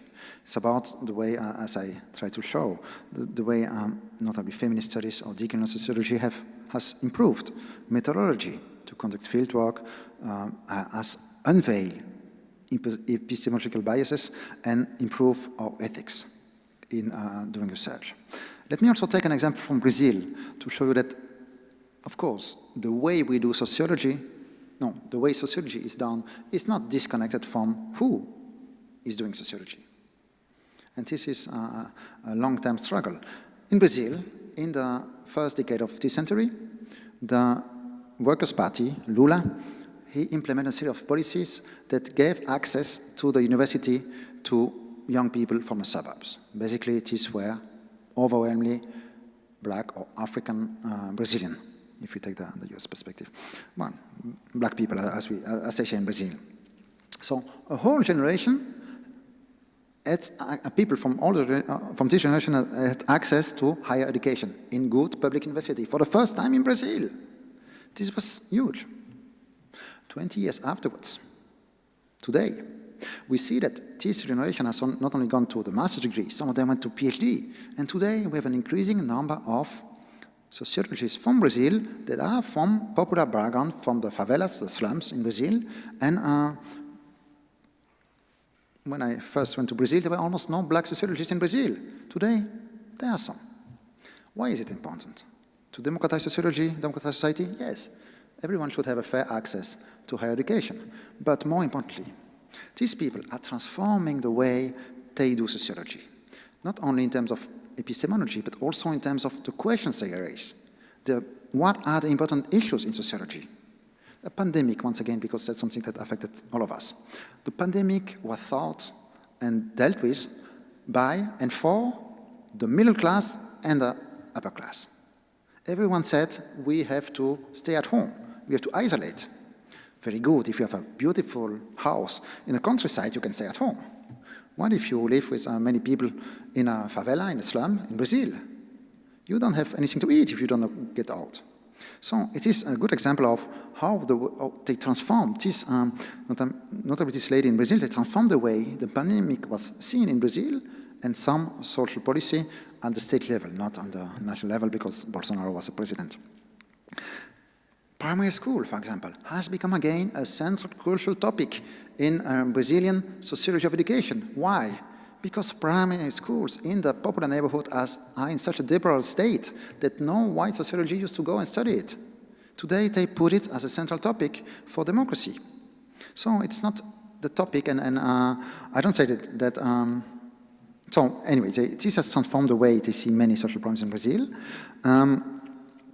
And I think, as I said, to come to my last part, for global sociology, we have come quite a long way. From the Americanization of sociology, not so long ago, internationalized sociology meant becoming more European or more American and only publishing in English, of course. Today, it is about challenging Eurocentrism and including analysis, epistemologies, concept, and worldview from the Global South and from the East. I think that the old text by Chakrabarty explained it is about provincializing Europe. It's not to say that anything that was developed in the West is not interesting, but this is just one region of the world, and we have to enter in dialogue to learn from different regions of the world. So, global sociology, after the decolonial turn, it's about challenging this Western-centric concept. It's about avoiding to limit theories in the North and do fieldwork in the South, as Connell became famous to say, but this was already very well discussed in the Global South. This decolonial approach is central in sociology today. It has also, with sometimes, its excesses, its limitation. Notably, in Brazil, for example, it is, I would call it parochial localism. Some people believe that only the local reality should be explained only by local concepts. That if you are not a black sociologist, you should not study the favelas in Brazil. That we had there was a big struggle in a European association, I don't know if some of you were there, that if you are not a trans person, you should not study trans people movements. This is really a limit of this perspective, because can we only research people similar to us? Can we only, should we only develop a sociology from a region with the concept of this region? Of course not. I do believe that we need a global sociology and a dialogue, but this pluriversalism, as I say, instead of universalism, may also be, the relativism may be a problem. It is important to have perspective from different parts of the world, but then we have a problem, is that we only have one planet. That at the same time as we need different perspective, and we need it, it has transformed sociology. So I learned a lot by reading sociologists from the Global South. At the same time, we are in a period of increasing interdependency, and if we may have more plural sociology, we don't have a pluri-earth. There's only one planet, and as an African philosopher, Akil Mbembe, writes, whether we want it or not, the fact remains that we all share this world. And this is actually, I think, a misreading of the decolonial perspective, to say that they want to get rid of all European, all Western knowledge, and they are not, they want to have pluralist, only local perspective. I quote here one of the main inspiration, the poets, the Martinique poets, Aimé Césaire. He said, "We have never regarded our specificity as the opposite or antithesis of universality. We want to have roots and at the same time communicate. I believe in the importance of exchange, and exchange can only take place on the basis of mutual respect." Once again, we find mutual respect, which is a key component of a global dialogue. So I think that global sociology today can neither remain rooted in the Western universities and canons that presented themselves as universal, for sure. Here, decolonial perspective have a good point, but they cannot neither be limited to criticisms of the Western sociology. Just to be critical of Western sociology is not enough to do good sociology. And actually, if you read the authors, the main authors of this decolonial perspective, this is exactly what they say. For example, Ramon Grossvogel, one of the main intellectuals in the decolonial approach, he said that the decolonial perspective is not essentialist, not an anti-European critique. It is a perspective critique of Eurocentric and third world fundamentalisms, colonialism and nationalism. And to take Enrique Dussel, maybe less known in Europe, but crucial in this perspective, he wrote, "It is not sustainable that victims need only fragmentary micro-narratives. The affirmation and emancipation of difference is building a new and future universality.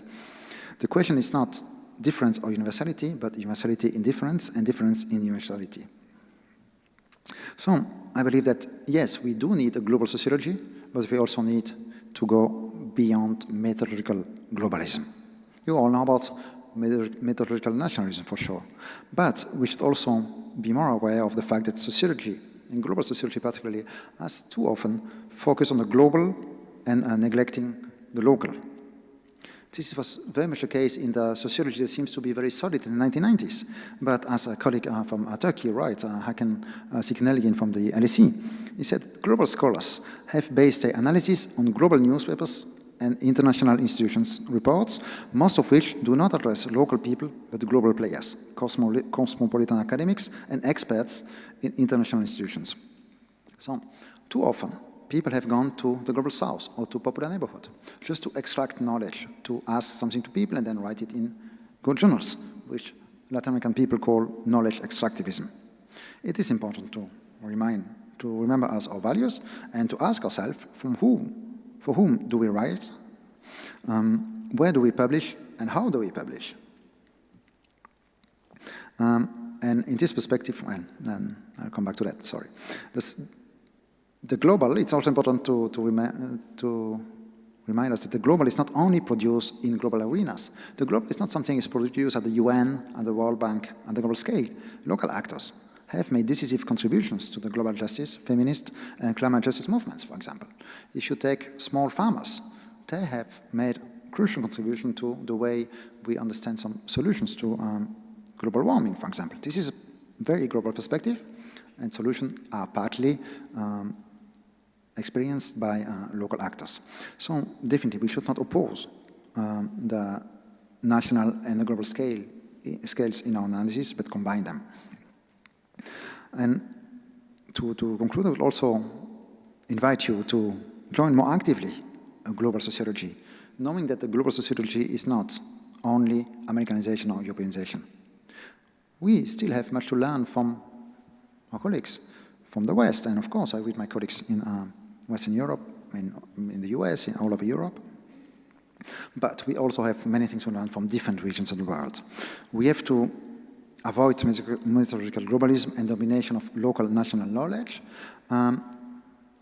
the domination of local knowledge by global knowledge, which is why I think it's important when we publish to think about that if we want to take part in a global dialogue in sociology, it is crucial to publish in different languages, to be very concrete. Of course, you should publish in English. It is important because this is the way we share our knowledge with different countries, not only the UK and the US, but everywhere. We cannot ask people in India or in China to learn Lithuanian or French. English is very important, but it is a mistake, and it is to publish only in English. It is crucial today to publish in different languages, and for sure, sociology would lose its soul if you publish only in English. In some Latin American countries today, people are writing about social movement, about happening in their own country only in English, because this gives point in academia, this allows you to get a job, but they lost totally the national debate. I think if sociology go towards this kind of globalization, this is not globalization, it's actually westernization, we will lose much of our relevance. We need to publish in English, but we also need to publish in two other languages. Our language, the language of our country, but also the language of the actors we interview. If you interview actors who speak Spanish, Portuguese in Latin America, you have to publish there. Because it's just your duty, because people take time to talk to you, you have to give something back, starting by your publication. And of course, I think if we want to be global, it doesn't mean that we have to lose our local and national roots. It is crucial to publish in the language of your country too. Even if I know that today there are too many institutions for evaluation that go to the other way. And I insist, it is important to publish in English. But it is not true that there is something like an international standards that is only in English. I discussed this point recently with the president of the American Association, who insists also on the fact that there is no, this kind of only publishing in excellent academic journals is not enough, even in the US.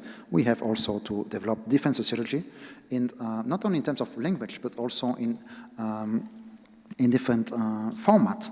We have to publish in good academic journals. We also have to publish in newspapers. We have to publish in we have to do documentaries. We have to reach out a larger audience. And this is why I was so pleased to listen. I had some other quote from, I have to find that one moment, that I took here.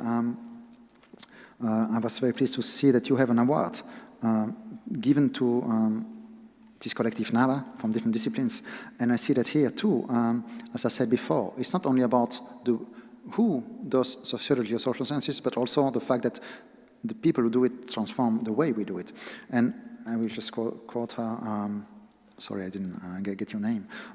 So the importance of the collective in the discipline, but also the fact that dealing with the topic in depth doesn't prevent, on the opposite, to do it with sincerity and simplicity. The importance of empathy, I already mentioned that. Change the way we do sociology, but it's also crucial to have this kind of this kind of association goes beyond the academic world. It doesn't mean, it's not one or the other, we definitely have to do both, and it's important to be able to translate our sociology, not only in terms of language, but also to be relevant to the actors. This is not incompatible with global sociology. This is global sociology as it is today, and I do believe that if we do this kind of sociology, we are much better equipped than we used to be 20 years ago, because we have different concepts, and the concept we have today are much better to understand the world and the challenges we face. Thank you.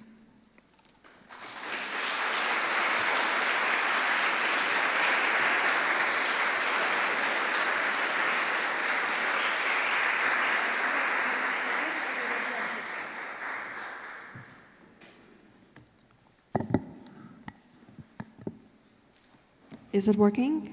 I feel so. Thank you so much for so many points that I hope we will delve into just in a few minutes. And I would open the floor for any questions from the audience. We are doing well with time, so a lot of time for discussion today.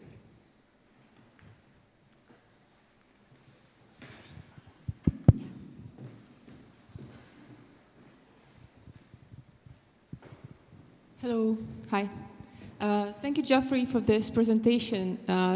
You were saying the things that I waited for so long. I mean, that was such a nice thing to listen about, your thoughts about how sociology could and should be transformed, and what is on our way that is really supporting our transformations. So thank you for this.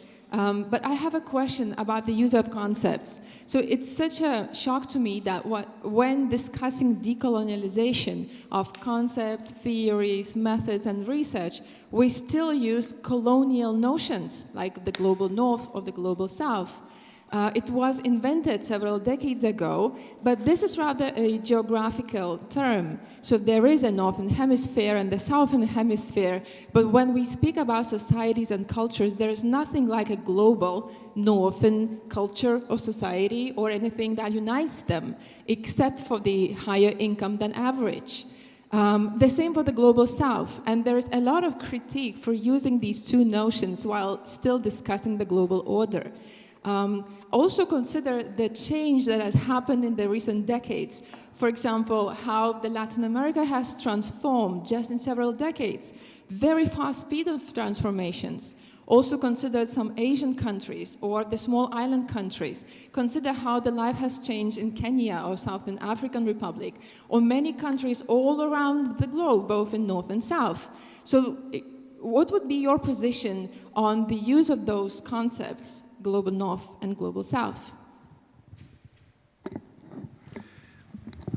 Well, I guess this is one of the problems of the way the debate was framed at the beginning, not the beginning, but global South is a widely used notion by sociologists from the global South, and as such, it is actually the inheritance of it was a reply to the similar criticism people used to do to the previous concept, which was the third world, because it's colonialist and all that, so they asserted themselves as global South, explaining immediately that, to take, for example, Boaventuras or Santos, the South, the epistemologies of the South, but South is not a geographical concept, which is quite problematic when you explain it. He says that South is about integrating the perspective of the oppressed people. So, on one level, I definitely agree with you. We should not use the geographical concept. Also, there is, if you take most of decolonial author, there is, in most countries of the global South, a shared experience of coloniality. This is one of the reasons why they still use it. And I taking back global South about, I understand it in some part of the English-speaking world, it's more contested as a concept. But for many actors, they still use it they use it, not still use it, in many parts of the global South. Of course, it means it is a very different reality from different parts of the global South. And one more criticism I would make to the concept, I think to yours, is that the problem with the use of global South is that it is always too easy to see this perspective far away from you. So if you are in a global South, it is very easy to say, okay, the problem is Northern epistemology, the West, as if in the global South there is not this reproduction of this same epistemology, taking the words by Pablo González Casanova in the 1967, I think, of internal colonialism, or Frantz Fanon, that we discover, where he showed already how in white, black skin, white mask, something like that, yes. He showed how, of course, it is reproduced in the Global South. Likewise, to believe that this different sociology, I use the term global here, but this sociology is just about including authors far, far away from the academia. Well, this is one of the most insightful debates and perspective we have had in the past 2 or 3 decades. It's not only about including authors from countries far, far away. It's about authors that are just not far from us, but that were not included in academia. If I take the case of France, there are very lively trends coming from authors that actually sociologists, I should say sociologists or social scientists, that are based in the popular neighborhoods. Most of them are not white. They couldn't find a job in academia that is mostly led by white, not is overwhelmingly dominated by white people, and they are not considered official sociologists. But if you read them, they are translated into many languages and not very widespread in France. So basically, my point here is to say that this global sociology is also about revisiting or starting new dialogue with people that are not far from us in the global north. It's not only something that at the global scale, it's also something in each and every country to include people from different backgrounds, which is why I took this example from Brazil. In Brazil, this kind of global sociology is also about including people from the favela. I don't know the situation here, but definitely if I take the case of Western Europe, for sure, including people from, not from migration, actually, for most of the people were born and raised in Western Europe, but from different social backgrounds from the suburbs is crucial to this different form of sociology. Then another more theoretical, epistemological perspective on your criticism that I partly share is that we have to do 2 things if we believe that sociology has become stronger thanks to this transformation. One is to go much more in-depth in these criticisms and transformation. So we'll always find someone that is more decolonial than you. So I'm happy I found you here, and you will find, for sure, you will go somewhere else, you will find someone who even criticize any of your concepts, which is fine. We have to go much deeper into that.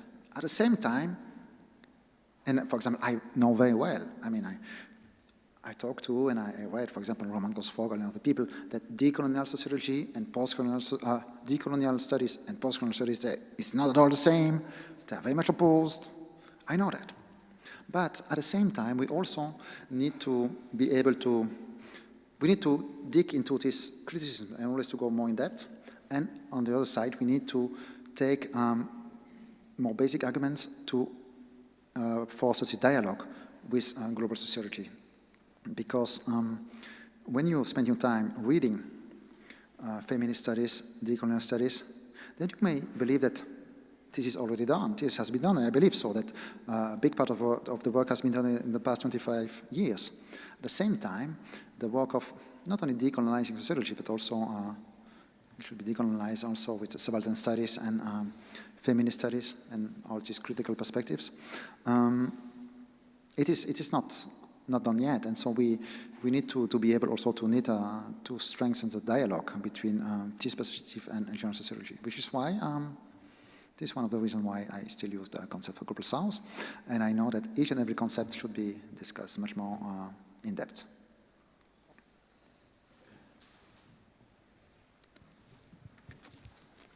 First and the second. Can I? Yeah. Sorry. Thank you so much for very inspiring presentation and talk, and I'm so glad you also quoted Donna Haraway, whom I reread recently, and tomorrow I will also base my talk about this methodological issues based on the thoughts of Donna Haraway, so thank you for this. I don't know if I have like a question, maybe commentary, and I would like to maybe ask for your opinion just about this, what I was thinking, listening to you and before, that when we call some issues, when they become a crisis, they become very vivid, and it's more easy kind of to pay attention to them And also, these are the situations when we can contest different ethical norms, methodologies, and so on. There is like a zone for this, and this. But what to do when some situations, which I would call, are in this chronicle crisis? Probably the allegory which I was thinking now, writing down for myself, when the house is on fire, it's very easy to bring a bucket and try to help to kind of, to help the situation. But what to do when this house has a leaking pipe of gas for centuries? And then it's much harder to grasp and to observe this deeply rooted power relations and domination and marginalization of something. So maybe the question is here, how to grasp and deal with this crisis, chronicle crises, and where to start to get this more broader picture in order to talk about this and research this. Thank you. Thank you very much for your comments on a complex concept of crisis and its even more complex use. You're right, crisis allows us sometimes to point to a phenomena that wasn't to which we hadn't paid enough attention. At the same time, and the title of my latest book in Spanish is about crisis and social change, so I know that. At the same time, I'm quite critical about the too easy use of crisis, because everything is in crisis today. As I said, ever since I was born, everyone tells me that we're in crisis. And crisis everywhere. Then you have to say, crisis also says that we have to go back to the normal situation, which was before. So for who was it normal before? For who was it good before? Of course, if you want to go back to the 1990s, well, for women and people of color, it was not good. And so this is a problem with this crisis, to go back to before. The other problem with this crisis is that you may see it as an exceptional situation. The environment, there is no environmental crisis. It is just a result of what we do. It is structural. It challenges not only the way we live, it challenges, of course, also the core, the basic of the epistemology of social sciences, the way we think about society and life, the limits of the planet, and modernity. We cannot live with the modern ideal anymore. So this is not a crisis. This is structural, and this is a problem if we think about crisis. In this point, and I think this is probably the only point on which I may converge with Luhmann, because I have quite different epistemology. I believe much more in actors and agency, but he's right, I think, that it may be too easy to frame something as a crisis. Is it intellectual laziness to say it is a crisis? Because we just have to explain how it very often tackle structural dimension that we have to explain. So I think we have very similar opinion on that.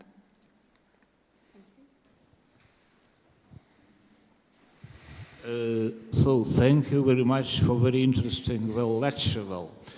Actually, what we missed with my friend Vaidas Markevičius a bit, actually the summary, is here crisis or not? And then, some observations. Maybe it's very different belonging from area or country. Maybe in some countries there is crisis, very deep crisis, and in some others no crisis. Sociology prospers, and in third place, so, no crisis, business as usual. Well, and the next, because, Vaidas is quantitativist, doing quantitative research. It would be useful to have some, numbers, how to measure, is here a crisis or not crisis? Well, maybe indicators may be. Are admissions in BA and A sociology increasing or decreasing in some specific countries? Are numbers of, young scholars, defending PhD dissertations in specific areas, increasing or decreasing. The same question about postdocs. Well, how it looks, well, in different areas and countries. Maybe very interesting. In the China, India, well, how well much sociology expands, well, in this, respects, well, and I would like also use, this, occasion for advertisement. Well, following the example of my former student, Ivan Prunov. Well, actually, I will give you this tip. Well, we participated with Vaida some 6 years ago in some international conference in Slovenia, Ljubljana, organized by Borut Roncevic. Maybe you know Borut, yes, okay. Of course. Well, after some 4 or 5 years, well, the proceeding of this conference will be published in December this year, January next year, by Springer, well, publishing house, well, and well, this collection, its title is Sociology and Post-Socialist Transformations in Eastern Europe, a critical political economy approach. Well, it's a collection of, well, case studies, well, about situation of sociology in different countries, and we attempted with widest to provide case study about Lithuania. Also about this question, early crisis or not crisis. Well, and our conclusion was we have crisis in Lithuania, but just because the number of students are decreasing. Well, and so much, thank you. Well, it's only a few observations. Thank you. Thank you. Of course, there are many ways of dealing with the crisis of sociology. I'm certainly, there's nationalist perspectives and comparative perspectives. First, I do believe in, I'm against methodological nationalism, so I would see it maybe differently on this perspective. But also, I think it's important to see how many students there are in sociology department. For what comes to the, I'm very glad to see that from when it comes to the Lithuanian association, it is the most successful conference, so I guess sociology is going well. Likewise in Japan, in the ISA, we have never received as many abstracts as this year for the next forum. So is it enough to say that sociology is doing well? When you see the students, I don't have numbers from every country, but it seems that if you compare it to 20 years ago, there are less students in sociology department. Does it mean it's a problem? Well, it depends what is sociology for you. Is it a diploma that says sociology? For example, at the same time as we experience a decline of sociology careers, we see that we have excellent graduate and postgraduate training in gender studies, with a lot of sociologists there. There are a series of studies that are very much inspired by sociology, and I don't want to determine the border of sociology by a diploma or by a title. Sociology is a broad and very welcoming discipline, for sure. If you consider the number of students, which is, I wouldn't count that, but then I would invite you also to include the students in a series of different master degrees that are now, maybe not, they don't have sociology as their main title, but in studies, I think, for example, for sure, the development of gender studies has been very important, not only in terms of numbers, but also for what they have brought to general sociology, and it's the same in different regions of the world. As such, sociology, in terms of the disciplines, I think that for me there is no crisis, but it is a very lively discipline. At the same time, we also face with a crisis of sociology in other countries, which are notably an increasing number of countries where sociology is not autonomous, free, or even not allowed. You are a country where you know it very well from the past. And we believed until recently that this was from the past, that there will be an increasing number of countries where sociologists are free to conduct research. Well, this is not the case. In increasing number of countries, sociologists are jailed, are expelled, and self-censorship is really important. And on this, for example, just to have statistics of how many sociologists have been threatened in India, it's impossible.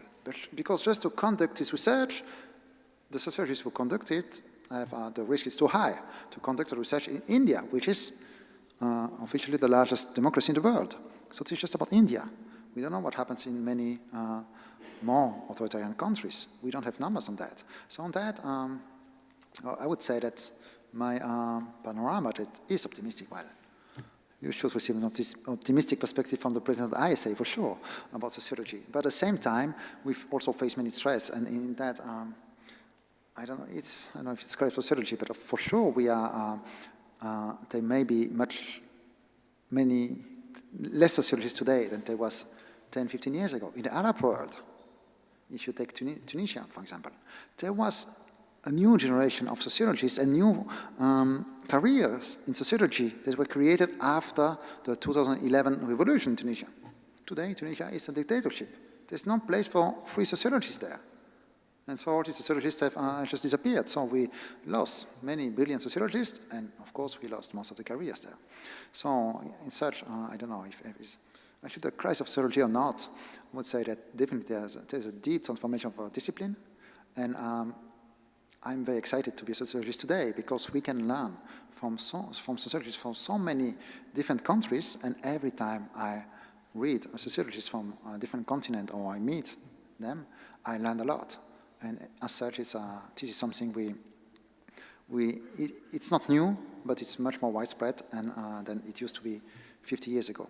Even we rediscover the history of our discipline. I think that if you look at the way what we teach today and what we used to teach 25 years ago is so different.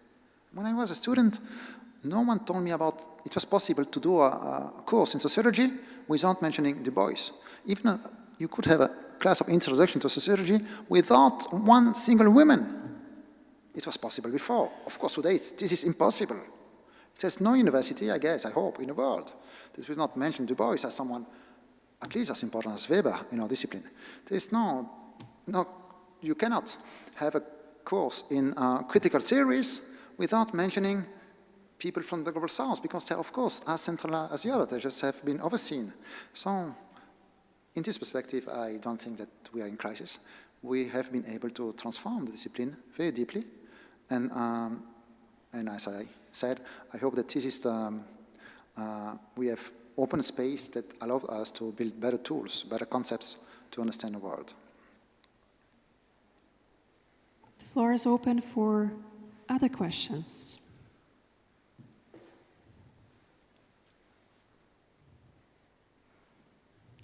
Well, yeah, please.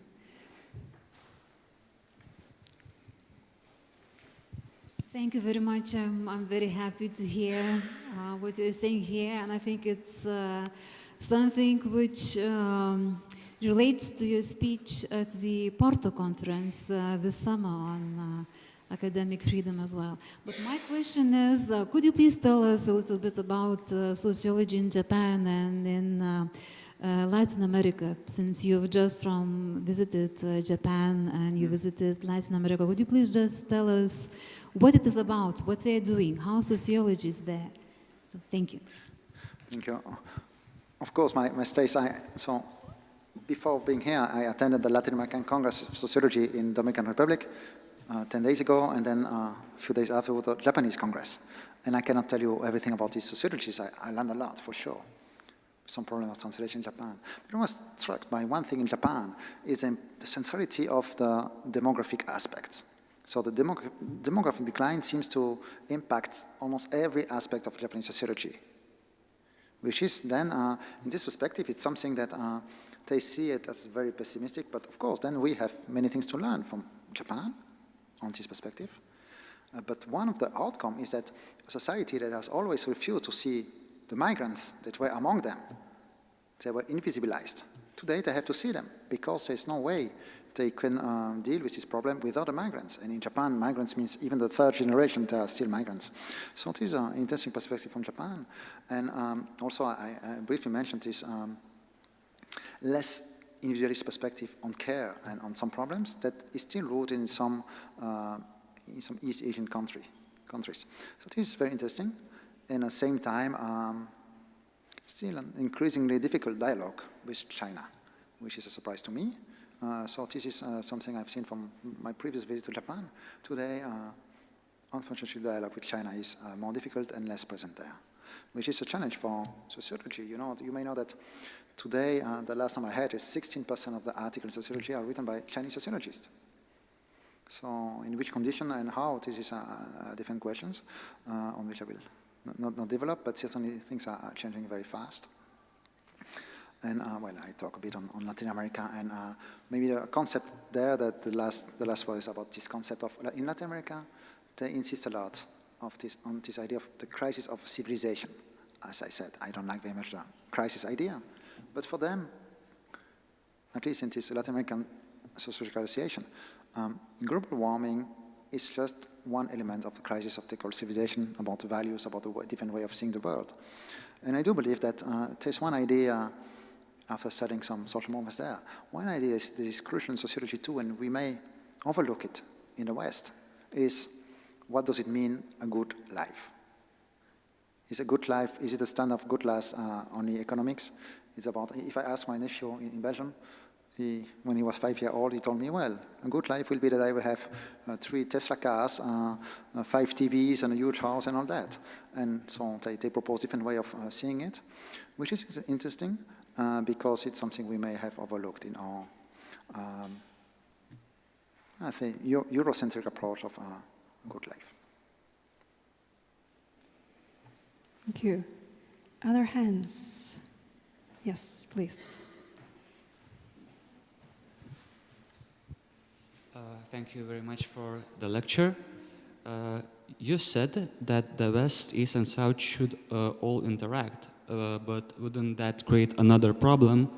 I mean, maybe should we let global East and South create their own theoretical concepts, maybe keep away Weber and Durkheim? What I mean is that Western theories promote a specific way of thinking. Should we not interfere and let them create their own ways of thinking about society with their own theories? And only after they developed their own ways of interpreting society, then we should discuss it with them. I'm only a student, and I may not know. Maybe in India, for example, they already have their own distinct sociological theory.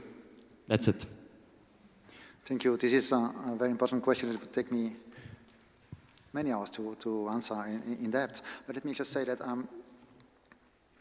yes, the problem so far is that the national sociology, not local. India is 1.3 billion people, so it's not local at all, and has been invisibilized, almost erased by the domination of Western scholar there. This was done by Indian sociologists. They used to teach only mostly Western scholars. At the same time, the idea is not at all to get rid of Western scholar. This is an illusion. If you take most of Indian sociology, or even take the radical black studies in the US, that on one side they oppose Eurocentrism, but on the other side they are rooted in dialogue with Marxism, which is of course a Western theory. So it is not at all about getting rid of the Western theory. It's about putting them in dialogue with different perspectives and adapting them. It's not about getting rid of Weber or Durkheim, not at all. They are useful for many things, and we have to keep reading them. But why read more Weber and Durkheim and not read Du Bois and not read other sociologists from different parts? And why not read so many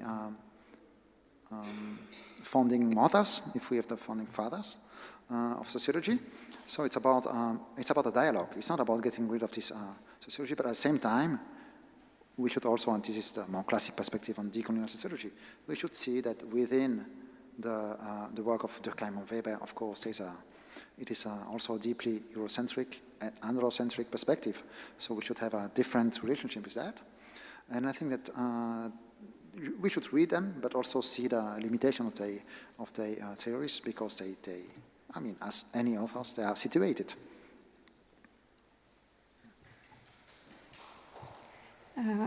we talked a lot about different contexts, and your journey to Japan and Latin America, of course, influences this. But I would also like to invite us to turn our gaze to International Sociological Association.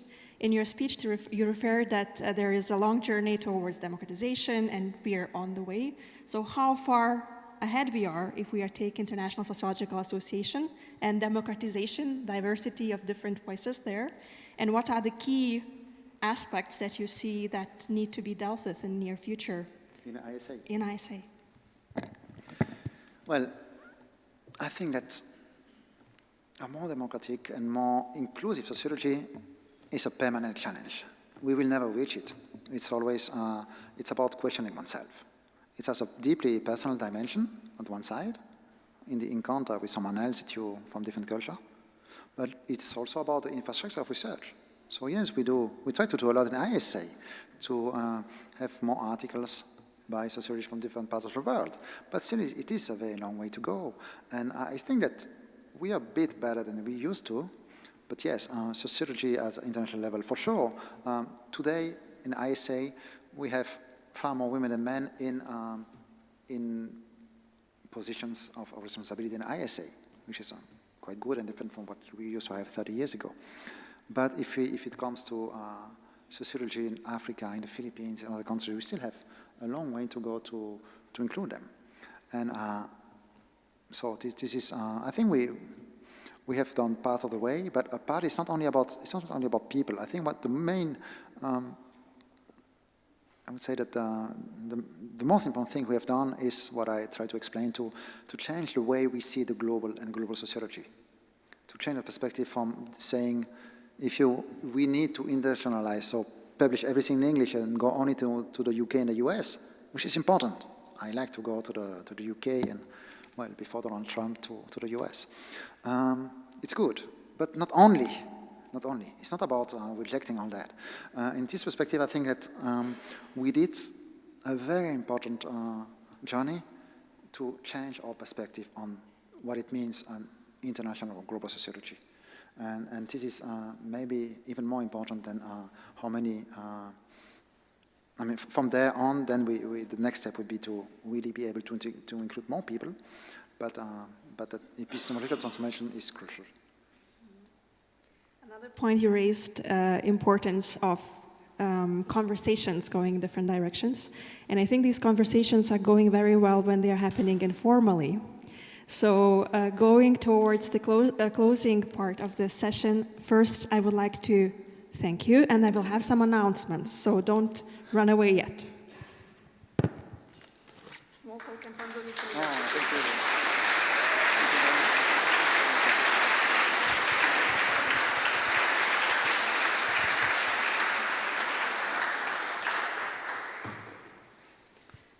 I made a big list of things I have to say, so I'll continue in English so that all participants are aware of what happens next. And then we'll have 4 parallel sessions, 3 happening in Lithuanian and 1 in English, 1.4 if you want to continue participating in English. So first, headphones and guide equipment. I will invite Sandra to come at front here. So before you leave, do see her and get the signature for us to bring it back. The cloakroom. We invited everyone to put your cloaks in the cloakroom. There is a challenge that the cloakroom will be closing towards the end of our sessions. So between 5:15 and 5:30, when we have a break before Sociological Association meeting, we invite you to go to the cloakroom and come back with your cloak here. Registration. A lot of you already have badges, and if you haven't noticed, if you turn them on the other side, you'll see the whole program here. If you didn't manage to register yet, you can do that during the coffee breaks and before association meeting at 5:30, and also tomorrow before the discussion. Coffee is really nearby. When you leave this room, turn left and you'll get to the area where we have some cookies and coffee and informal conversations can continue. And we return to sessions at 3:15. And there will be one session here, 2 sessions in this corridor, and one in Senato Hall. Dalia will be chairing Senato Hall session. And yeah, so enjoy the conversations, and I'll see you soon in one of the sessions. Thank you.